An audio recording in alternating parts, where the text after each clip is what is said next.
नमस्कार, थर्मोडायनेमिक्स के इस कोर्स में आपका स्वागत है। आज इस लेक्चर में हम लोग एक इम्पॉर्टेंट टॉपिक डिस्कस करेंगे, वो है हमारा the first law of thermodynamics यानी ऊष्मागतिकी का प्रथम नियम। ये बहुत इम्पोर्टेंट सेगमेंट है जो पूरी थर्मोडायनेमिक्स हम पढ़ने वाले हैं। उसके अंतर्गत हम लोग इस प्रकार के जो लॉज हैं, जैसे फर्स्ट लॉ हो गया, फिर आगे सेकेंड लॉ आएगा, फिर थर्ड लॉ, इनको हमें डिटेल में समझना है और इन लॉज को समझने के आधार पर ही हम काफ़ी कुछ नए कॉन्सेप्ट को सीखेंगे और समझेंगे। तो आज हम एक इम्पॉर्टेंट टॉपिक कर लेते हैं, वो है हमारा ऊष्मागतिकी का प्रथम नियम। वैसे इस नियम को आपने छोटी क्लासेज में पढ़ा भी होगा। इसको हम ऊर्जा संरक्षण का नियम भी कहते हैं और ऊर्जा संरक्षण के नियम के अंतर्गत हम लोग इस प्रकार से बोलते हैं कि ऊर्जा को न तो उत्पन्न किया जा सकता है, न ही नष्ट किया जा सकता है, अपितु एक रूप से दूसरे रूप में रूपांतरित किया जा सकता है। ठीक है, वो परिभाषा एग्जैक्ट है, कोई दिक्कत नहीं है उसमें। लेकिन यहाँ पर हम इसके कुछ मैथमेटिकल एस्पेक्ट्स को देखते हैं और ये जो पूरा लॉ है वो basically internal energy, work done, heat transfer, इन सब चीज़ों से भी जुड़ा हुआ है। तो उस रूप में इसके मैथमेटिकल फॉर्म को हम यहाँ पर सीखते हैं। तो देखो, हमने इससे पूर्व वाले लेक्चर में एक चीज़ पढ़ी थी कि जो किसी भी निकाय की आंतरिक ऊर्जा होती है वो तीन तरह से बदल सकती है। तो मैं यहाँ पर एक लाइन लिख देता हूँ, आप लिख लीजिए। किसी निकाय की आंतरिक ऊर्जा में परिवर्तन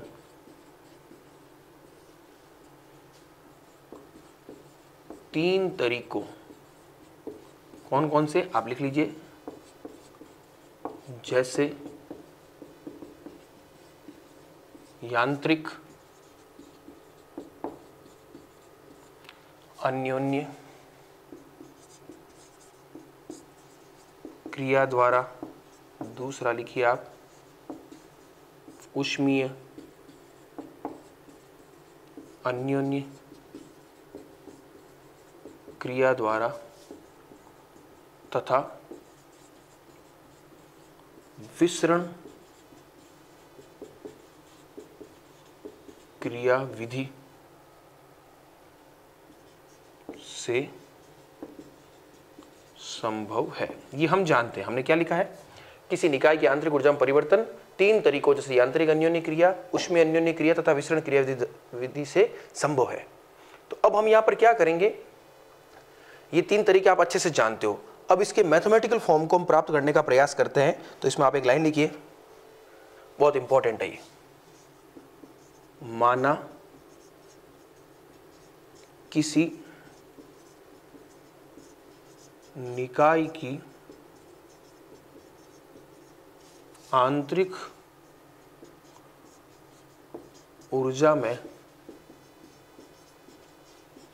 परिवर्तन du हो जब उसे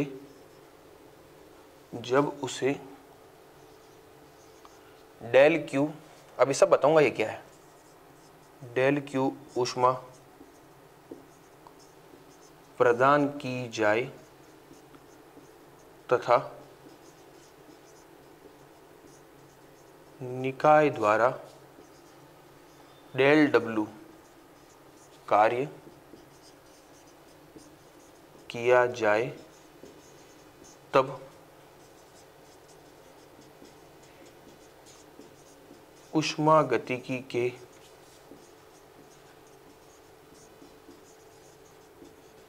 प्रथम नियम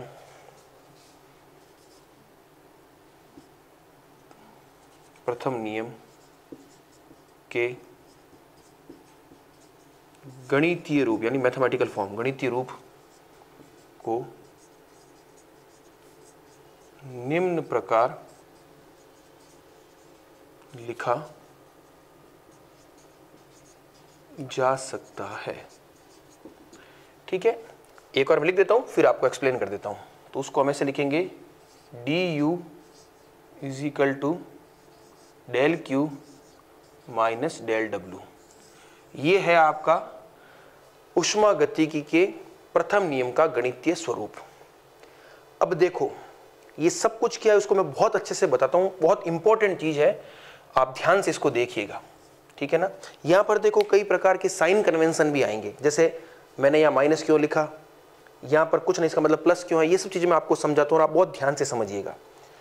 एक चीज आप लोगों ने देखी थी कि जो आंतरिक ऊर्जा में परिवर्तन के लिए हमने 6 स्टेप्स लिखे थे, याद कीजिए आप, कि अगर निकाय पर कार्य किया गया है तो आंतरिक ऊर्जा बढ़ेगी, निकाय द्वारा कार्य किया गया है तो आंतरिक ऊर्जा कम होगी, निकाय को ऊष्मा प्रदान की गई है तो आंतरिक ऊर्जा बढ़ेगी, निकाय से ऊष्मा ग्रहण की गई है तो आंतरिक ऊर्जा कम होगी। उसी प्रकार से विसरण विधि द्वारा अगर कणों की संख्या में वृद्धि हो रही है तो भी आंतरिक ऊर्जा बढ़ जाएगी, और अगर कमी हो रही है तो आंतरिक ऊर्जा कम हो जाएगी। तो यहां पर जो गणितीय रूप है, ये रूप कोई एग्जैक्टली ऐसा ही हो जरूरी नहीं है। मैं आपको फिर बता रहा हूं, सपोज करो मैंने ऐसे लिख दिया du is equal to minus del Q minus del W, ये भी सही है, कोई दिक्कत नहीं है। अगर मान लीजिए मैंने इस रूप को ऐसा लिख दिया du is equal to minus del Q plus del W, ये भी सही है। और मान लीजिए इस रूप को मैंने ऐसे लिख दिया du is equal to del Q plus del W, ये भी सही है, सब कुछ सही है। तो अब आपके दिमाग में बड़ा कंफ्यूजन होगा कि प्लस लिखूं माइनस लिखूं, तो इस चीज को आप ध्यान से समझिएगा, मैं एकदम क्लियर कर दूंगा ताकि आपको कोई प्रॉब्लम नहीं होगी प्लस माइनस में, ठीक है ना, वो अपने आप आपके समझ में आ जाएगा, ठीक है। तो पहले तो आप एक चीज ये देखिए कि यहां पर आपको जो मैंने पहला पैराग्राफ लिखा है वो तो आपको क्लियर हो गया, परिवर्तन कैसे होता है। फिर मैंने यहां पर एक लाइन लिखी है, देखो, किसी निकाय की आंतरिक ऊर्जा में परिवर्तन, जिसको मैंने क्या लिख दिया, du लिख दिया। du अगर परिवर्तन हो रहा है हो, जब उसे, आपको पता है अगर निकाय को ऊष्मा दोगे या लोगे तो परिवर्तन होगा, और निकाय पर या निकाय द्वारा कार्य किया जाएगा तब भी परिवर्तन होगा। तो हमने कह दिया कि जब du परिवर्तन हो रहा है तब क्या किया जा रहा है, उसे डेल क्यू ऊष्मा प्रदान की जा रही है तथा उसके द्वारा डेल डब्ल्यू कार्य किया जा रहा है। अब ये मैंने डेल और ये डी क्यों लिखा, इस चीज को भी आप यहां पर समझ लीजिए। एक वजह से मैंने ये डी लिखा है, ये डेल लिखा है, ये भी बहुत इंपॉर्टेंट है। हालांकि दोनों ही चेंजेस है, इनिशियल माइनस फाइनल पोजीशन का जो डिफरेंस है वो ही आपका ये होता है, लेकिन ये जो डी लिख रहा हूं और इस डेल में क्या अंतर है, ध्यान से सुनिएगा। हम लोगों ने एक शब्द सीखा था, पाथ इंडिपेंडेंट, याद कीजिए आप, पाथ इंडिपेंडेंट, और उसके करस्पॉन्डिंग एक शब्द और देखा था, एग्जैक्ट डिफरेंशियल। तो देखिए आप ये ध्यान रखिए, कोई भी फलन अगर पाथ इंडिपेंडेंट है, क्या है, पाथ इंडिपेंडेंट, यानी उसका जो चेंज है वो केवल इनिशियल और फाइनल पोजीशन पर ही डिपेंड कर रहा है, तो उसका जो डिफरेंशियल होगा उसको हम एग्जैक्ट डिफरेंशियल कह देंगे, और उसका नोटेशन क्या होगा, इस प्रकार का डी होगा। बस इतना ध्यान रखना है। और ये डेल हम किसके लिए काम में लेते हैं, कि ऐसा चेंज जो पाथ डिपेंडेंट हो, यानी सपोज करो जो उष्मा है और जो कार्य है, तो सपोज करो पहले उष्मा Q1 थी, बाद में Q2 हो गई, पहले कार्य W1 था, बाद में W2 हो गया। तो इसमें ऐसा नहीं है कि Q1 से Q2 या W1 से W2 जाने के लिए आपने कौन से पथ का अनुसरण किया है, वो भी इंपॉर्टेंट है। तो वहां पर क्या होगी, पाथ पर डिपेंडेंसी हो गई। तो ऐसे जो भी आपके फलन है उनका जो चेंजेज होता है, जो डिफरेंशियल होता है, उसको हम एग्जैक्ट डिफरेंशियल नहीं कहते, उनको हम कहते हैं इनएग्जैक्ट डिफरेंशियल। क्या कहते हैं, इनएग्जैक्ट डिफरेंशियल। तो मेरे हिसाब से आपके ये डेल और डी वाला डिफरेंस तो जो क्लियर हो गया होगा, बस बाकी कोई अंतर नहीं है, वही इनिशियल फाइनल। लेकिन उष्मा के लिए और कार्य के लिए हमेशा क्या होता है, जो चेंज होता है वो पाथ डिपेंडेंट होता है, इसलिए इनका अवकलन इनएग्जैक्ट होता है, और आंतरिक ऊर्जा के लिए कैसा होता है, एग्जैक्ट डिफरेंशियल होता है। तो ये चीज तो आपकी क्लियर हो गई, ये डेल क्यू और डेल डब्ल्यू मैंने क्यों लिखा। अब देखो, अब यहां पर हमने क्या लिखा है, हमने खुद ही लिख दिया कि आंतरिक ऊर्जा में परिवर्तन du हो रहा है, और जब परिवर्तन हो रहा है तो आप क्या कर रहे हो, एक तो उष्मा दे रहे हो और निकाय द्वारा कार्य हो रहा है। तो आपको मैंने पहले ही बताया था, जब निकाय को उष्मा दी जाएगी तो उसकी आंतरिक ऊर्जा में वृद्धि होगी। तो यहां पर देखो मैंने पॉजिटिव साइन काम में लिया है, डेल क्यू प्लस में है, तो प्लस में होने का मतलब क्या हो गया कि इस डेल क्यू के कारण इस डी के मान में क्या हो रही है, वृद्धि हो रही है। अगर ये माइनस में होता तो डी का मान कम होता, लेकिन आपको पता है अगर निकाय को उष्मा दूंगा तो डी बढ़ेगा ही बढ़ेगा, तो इसलिए यहां पर प्लस आ गया। फिर आगे क्या लिखा है, निकाय द्वारा, यहां पर इस शब्द को ध्यान रखिए आप, निकाय द्वारा डब्ल्यू कार्य किया जा रहा है, और आपको पता है जब निकाय द्वारा कार्य किया जाएगा तो वो उसकी आंतरिक ऊर्जा में क्या करेगा, कमी करेगा। तो इसीलिए डेल डब्ल्यू के आगे मैंने क्या लगा दिया, माइनस लगा दिया। मेरे हिसाब से आपकी चीज एकदम क्लियर हो गई होगी। अब ये स्टेटमेंट तो मैंने ऐसे लिखा है, सपोज करो यहां पर मैं एक स्टेटमेंट लिखता कि यदि माना किसी निकाय की आंतरिक ऊर्जा में परिवर्तन डी हो, जब उससे डेल क्यू उष्मा ली जाए तथा उस पर डेल डब्ल्यू कार्य किया जाए, तो अगर उससे उष्मा ले रहा हूं तो यहां माइनस आ जाएगा, और उस पर कार्य किया जा रहा है तो यहां प्लस आ जाएगा। तो अगर मैं लैंग्वेज इस तरह से लिखता हूं तो फॉर्म क्या हो जाएगी, फॉर्म हो जाएगी ऐसे, ये देखो। तो आप कहोगे ये रीत अलग है, अलग नहीं है, ये सब कुछ एक ही है।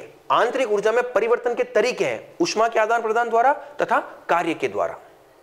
तो अब मेरे हिसाब से आपको कोई कंफ्यूजन नहीं होगा कि प्लस लिखूं कि माइनस लिखूं, लेकिन बस ये एक स्टैंडर्ड फॉर्म बना रखी है कि इस फॉर्म से क्या होगा, आगे की जो हमारी मैथमेटिकल कैलकुलेशन है वो आसान हो जाती है, इसलिए हम इसको इस रूप में याद रखते हैं कि du is equal to del Q minus del W.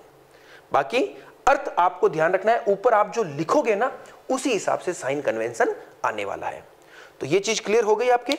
प्रथम नियम का गणित रूप आप किस तरह से लिख सकते हो, इस तरह से लिख सकते हो। अब मैं कुछ चीजें आपको और समझाता हूं। यहां पर देखो, इस लेक्चर को आप बहुत ध्यान से सुनिएगा और कोई भी कंफ्यूजन हो उसको नोट कर लीजिएगा, और ज्यादा दिक्कत हो तो आप वापस कोई भी कन्वर्सेशन का जो हमारे मीडियम है उस मीडियम से आप पूछ लीजिएगा, लेकिन इसको रटने का प्रयास बिल्कुल मत कीजिएगा। हर चीज, सारे साइन कन्वेंशन वगैरह जितने भी हैं उन सबको आप बिल्कुल अच्छे से समझ के कीजिएगा। मेरा पूरा फोकस इस टॉपिक को अच्छे से समझाने पर है, क्योंकि इसमें कई बार ऐसा होगा कि जब आप न्यूमेरिकल प्रॉब्लम सॉल्व करोगे तो कभी वो माइनस आएगा, कभी प्लस आएगा, तो आपको घबराना नहीं है, वो प्लस माइनस अपने आप एडजस्ट हो जाएगा। आपने जो कॉन्सेप्ट सीखा है बस उस कॉन्सेप्ट को आप ध्यान में रखिए।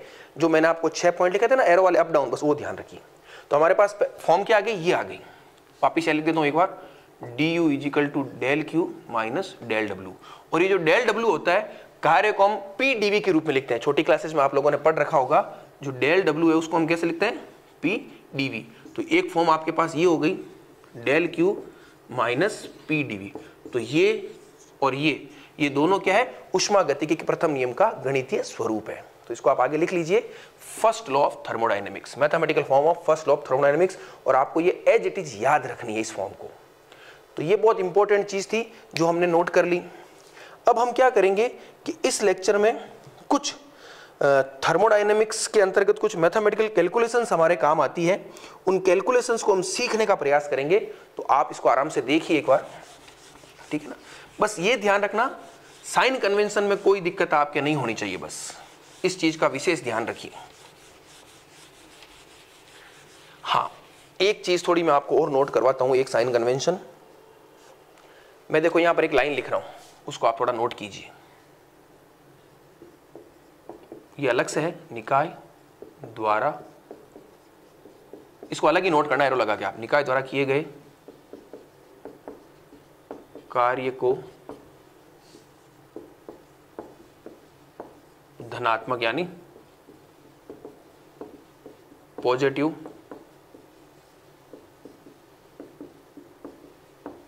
लिया जाता है तथा निकाय पर किए गए कार्य को ऋणात्मक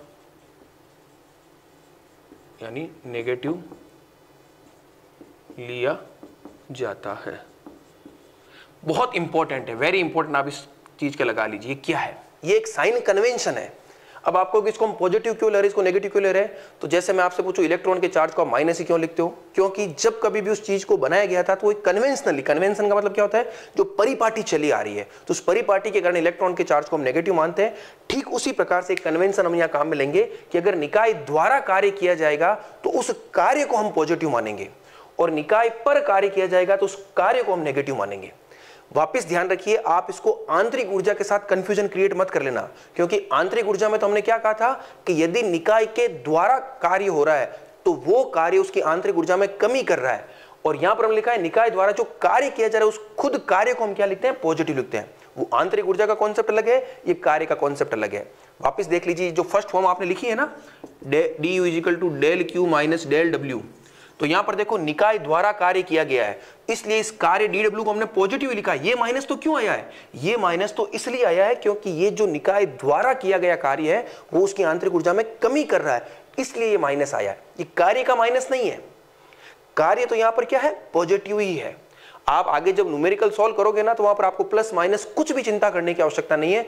आप जब कैलकुलेशन करके सॉल्व करोगे, आपसे मान लीजिए पूछ लेंगे कि कोई पूरी एक प्रोसेस दे दी और पूछ लिया कि इस स्थिति में किए गए कार्य का मान ज्ञात कीजिए, तो आप कार्य का मान निकालोगे, सपोज करो कुछ जूल में आएगा, सपोज करो मान लो आ गया 10 जूल।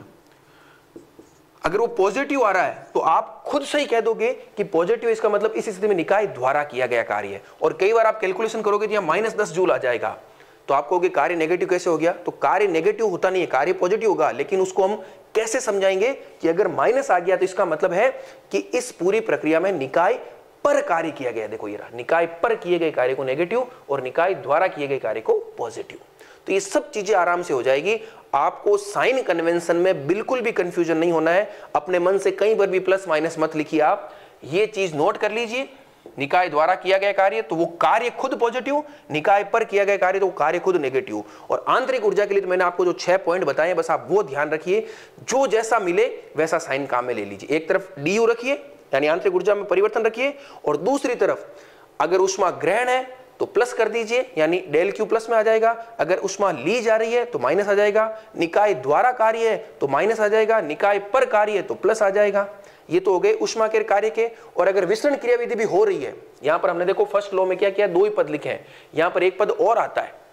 अगर मान लो कोई कण भी आप अंदर से बाहर या बाहर से अंदर जा रहा है, तब यहां पर एक dn का टर्म और आता है, लेकिन वो आपके काम का नहीं है, क्योंकि यहां पर हम जो सिस्टम लेके चल रहे हैं, ये जो नियम है इसको मैं किसके लिए लिख रहा हूं, एक बंद निकाय के लिए। किसके लिए, एक क्लोज सिस्टम के लिए। तो क्लोज सिस्टम का सिंपल सा क्या मतलब हो गया, ना तो वहां से कोई कण बाहर जा सकता है, ना बाहर का कण कोई अंदर आ सकता है, तो उसके लिए विसरण क्रियाविधि का कोई औचित्य ही नहीं है। तो यहां पर लास्ट का मेरे हिसाब से आपके सारा क्लियर हो गया होगा, ठीक है। तो बस इसके नीचे एक लाइन लिख लीजिए, ये तो आपका हो गया फर्स्ट लॉ ऑफ थर्मोडायनामिक्स, और लिख लीजिए यह समीकरण बंद निकाय, जिसको हम कहते हैं क्लोज सिस्टम, आपने पढ़े ना, क्लोज सिस्टम, आइसोलेट सिस्टम और ओपन सिस्टम। तो क्लोज सिस्टम का मतलब हो गया द्रव्यमान का आदान प्रदान नहीं हो रहा है। यह समीकरण बंद निकाय के लिए वैध, वैध यानी वैलिड है। तो ये था हमारा ऊष्मागतिकी का प्रथम नियम, जिसका हमने मैथमेटिकल फॉर्म देख लिया। अब हम क्या करते हैं, कुछ 2-3 चीजें इसी लेक्चर में समझ लेते हैं ताकि वो हमारे काम आए। अब देखो ये सारी चीजें इंपॉर्टेंट हैं, ठीक है ना, एग्जाम में पूछी जाती है, कंपटीशन एग्जाम हो चाहे आपका ग्रेजुएशन का एग्जाम हो, सब जगह ये चीजें काम आएगी। तो देखो अब यहां पर हम क्या करेंगे, एक चीज समझते हैं। जैसे आपको पता है किसी निकाय की जो आंतरिक ऊर्जा है, अगर मैं रियल गैस की बात करता हूं, आदर्श गैस की तो बात नहीं कर रहा हूं, तो उसको मैं T और V का फलन मान सकता हूं। मैंने आपको बताया था कि अगर आदर्श गैस है तो केवल U किसका फलन होगा, T का, लेकिन अगर आदर्श गैस नहीं है, रियल गैस है, तो वो TV का भी हो सकता है, PT का भी हो सकता है और PV का भी हो सकता है, तीनों में से किसी का हो सकता है। तो मैंने TV का ले लिया। और आपको एक चीज ये भी बताई थी, आप चलो लिख लीजिए एक बार, एक लाइन आप लिखिए, माना निकाय की आंतरिक ऊर्जा को निम्न प्रकार लिखा जा सकता है, ठीक है। तो आप कैसे लिखोगे, U = U TV। अब आपको एक चीज पता है, जो आंतरिक ऊर्जा है वो क्या है, अवस्था फलन है। वो क्या है, अवस्था फलन। और जो कोई भी अवस्था फलन होता है तो उसमें जो चेंजेस होता है उसको हम एग्जैक्ट डिफरेंशियल के रूप में लिख सकते हैं। तो यहां एक लाइन लिखिए, चूंकि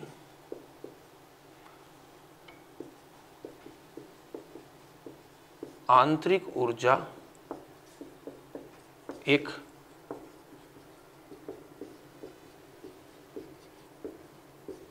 अवस्था फलन है, इसलिए आप क्या लिख सकते हो, इसलिए du = क्या हो जाएगा, del u upon del t at v या dt, और del u upon del v at t dv। ये आप आराम से लिख सकते हो, इक्वेशन नंबर 1, ये हम जानते हैं, ठीक है। अब देखो ऊष्मागतिकी का प्रथम नियम हम जानते हैं, आगे आप लिखिए, ऊष्मागतिकी के प्रथम नियम से, प्रथम नियम क्या देखा हमने, du = del q minus P dv।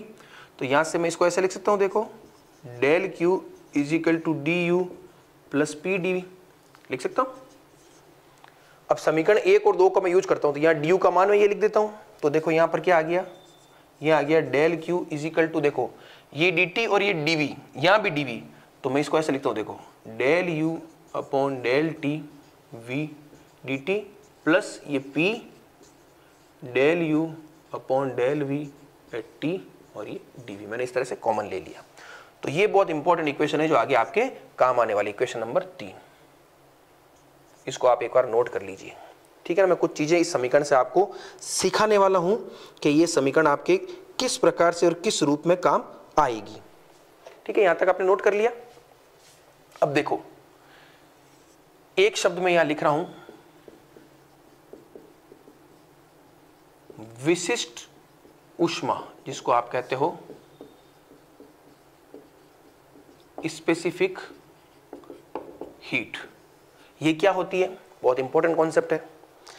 विशिष्ट ऊष्मा क्या होती है? सपोज करो मेरे पास ये सिस्टम है, ये किसी टेम्परेचर पर है।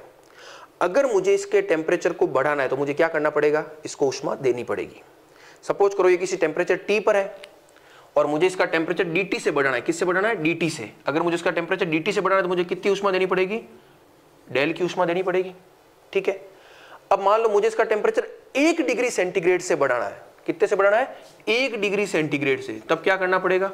डेल क्यू अपॉन dt या डेल टी, कुछ भी लिख दीजिए आप, एक ही बात है। तो कहने का मतलब क्या हो गया? विशिष्ट ऊष्मा की परिभाषा क्या होती है कि कोई भी सिस्टम हो, उसका टेम्परेचर जितना भी है उससे 1 डिग्री सेंटीग्रेड बढ़ाना है। सपोज करो इसका टेम्परेचर 20 डिग्री है, मुझे 21 करना है, तो मुझे कुछ ना कुछ ऊष्मा देनी पड़ेगी। तो वो जो ऊष्मा की मात्रा होगी वो आपकी क्या कहलाएगी? विशिष्ट ऊष्मा कहलाएगी। तो बस एक लाइन लिख लीजिए यहाँ पे नीचे आप, ये छोटी छोटी परिभाषाएं हैं जो बहुत काम आएगी आपके। आप लिख लीजिए, आप लिखिए, किसी निकाय के तापमान को 1 डिग्री सेंटीग्रेड से, ठीक है ना, 1 डिग्री सेंटीग्रेड से बढ़ाने के लिए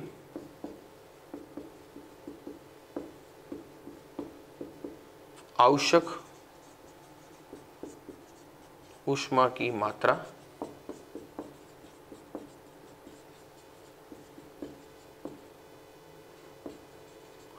विशिष्ट ऊष्मा कहलाती है। ये इंपॉर्टेंट डेफिनेशन है। तो विशिष्ट ऊष्मा को नोटेशन क्या हो जाएगा? C, और ये हो गया आपका डेल क्यू अपॉन dt। ये इंपॉर्टेंट आपका फॉर्मूला हो गया कि dt टेम्परेचर बढ़ाना है तो डेल क्यू देनी है, इकाई बढ़ाना तो डेल क्यू अपॉन dt। अब आपने 2 टर्मिनोलॉजी और देखी होगी, वो क्या है उसको भी मैं लिखता हूं। आप देखो इसको एक बार, एक शब्द आपने देखा होगा CV और एक देखा होगा CP। तो CV क्या होता है? ये होता है del Q upon dt at constant volume. यानी आप क्या कर रहे हो, आपके पास कोई निकाय है, उसके तापमान को आप 1 डिग्री सेंटीग्रेड से बढ़ा रहे हो, और ये जब आप बढ़ाने की प्रक्रिया संपन्न कर रहे हो तो उस स्थिति में आप एक चीज का क्या ध्यान रख रहे हो कि पूरे सिस्टम का जो वॉल्यूम है वो मेरा चेंज नहीं होना चाहिए। अगर मैं इस पूरी प्रक्रिया को, तापमान को बढ़ाने की जो प्रक्रिया है, उसको इस प्रकार से संपन्न कर रहा हूं कि उसके वॉल्यूम में कोई चेंज नहीं है, तो उस स्थिति में जो विशिष्ट ऊष्मा होगी उसको हम कहते हैं स्थिर आयतन पर विशिष्ट ऊष्मा, specific heat at constant volume, जिसको हम CV से दर्शाते हैं। तो del Q upon del T तो होगी विशिष्ट ऊष्मा, और जब मैं वॉल्यूम को कांस्टेंट रखूंगा तो वही मेरा क्या हो जाएगा? CV हो जाएगा। तो इसके आगे आप एक लाइन लिख लीजिए, क्या है? नियत आयतन पर, नियत आयतन पर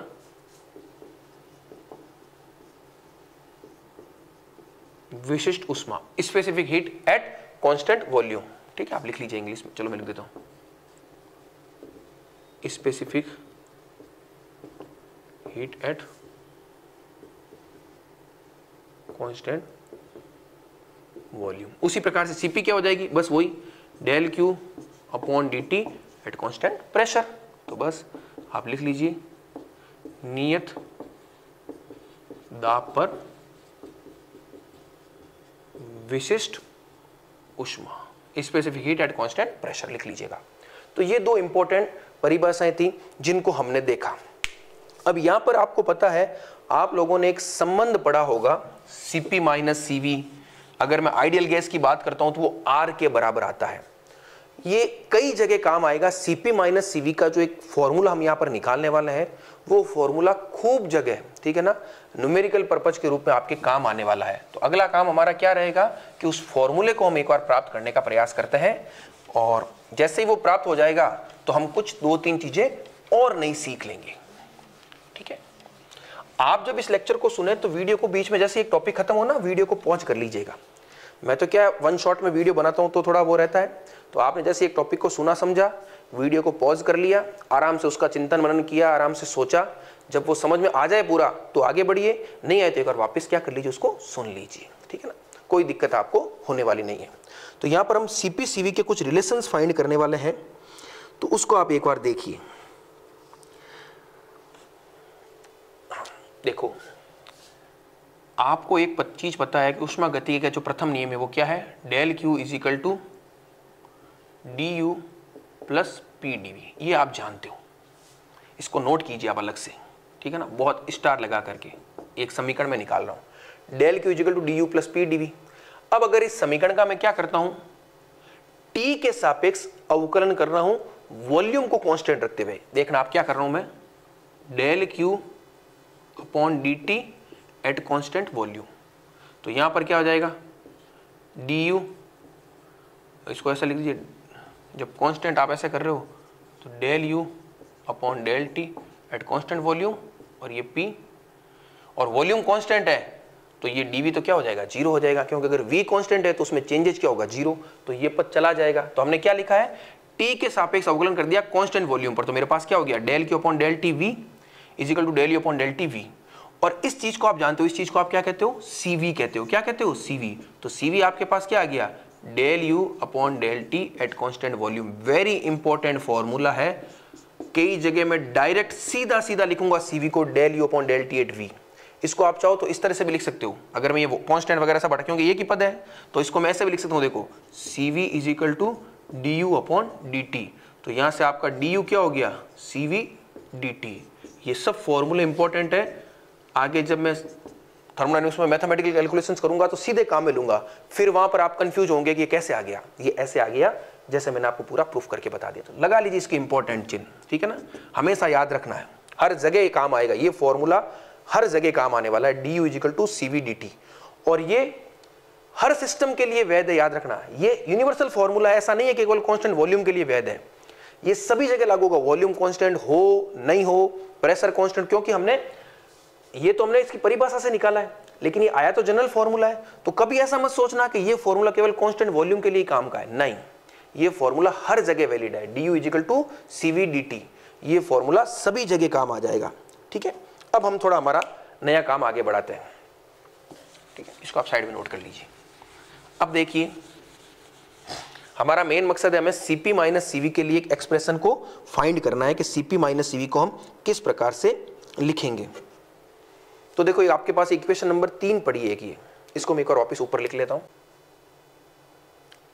अब देखो, ये जो हमने अभी थोड़ी देर पहले एक समीकरण लिखी थी, समीकरण नंबर जो 3 थी हमारी, उसमें हमने लिखा था del Q is equal to del U upon del T at constant volume D T plus P del U upon del V at constant temperature D we.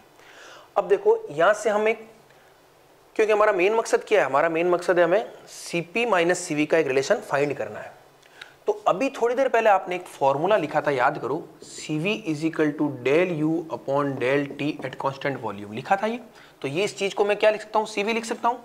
तो देखो एक बार, del Q is equal to CV D T plus P del U upon del V at constant temperature DV, ठीक है, ये आपका DV है।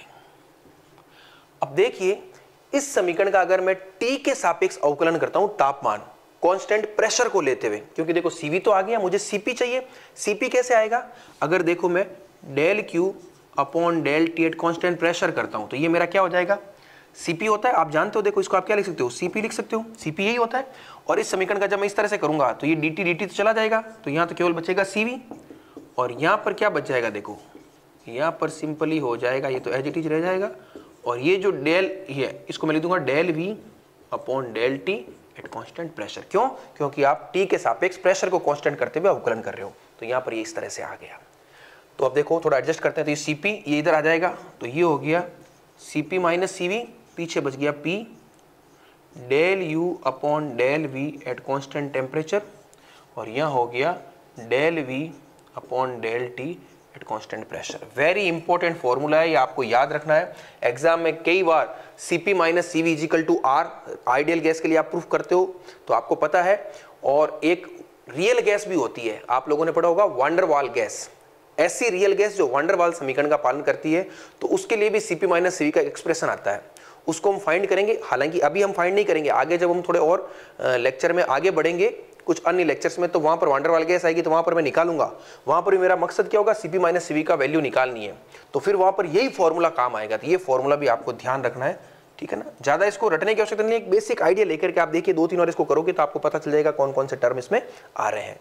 तो आप इसके नीचे एक लाइन लिख लीजिए, यह समीकरण किसी भी सामान्य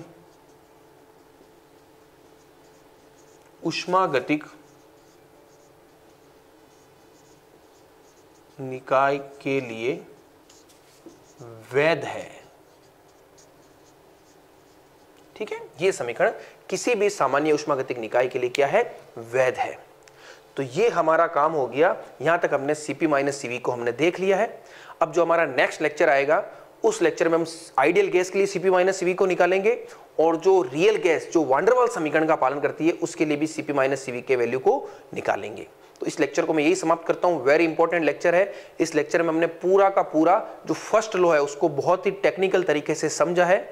आप भी इसको ध्यान से सुनिए और एक एक चीज को नोट कीजिए। और सबसे इंपॉर्टेंट चीज जो वापस बता रहा हूं, साइन कन्वेंशन में कभी भी कंफ्यूजन नहीं होना है। जो सारा कन्वेंशन था वो मैंने सारा आपको सिखा दिया है। आप प्लस माइनस में बिल्कुल मत घबराइए, जैसा वो कह रहा है या जैसी डिमांड है उस अनुसार आप प्लस माइनस लगा दीजिए। आंतरिक ऊर्जा बढ़ रही है किसी कारण से तो उसको प्लस में रहने दीजिए, आंतरिक ऊर्जा कम हो रही है तो वहां माइनस लगा दीजिए। और एक कन्वेंशन और, यदि सिस्टम द्वारा कार्य किया जा रहा है तो उस कार्य को हम पॉजिटिव लिखेंगे, और सिस्टम पर कार्य किया जा रहा है तो उस कार्य को हम क्या लिखेंगे, नेगेटिव लिखेंगे। Okay, thank you.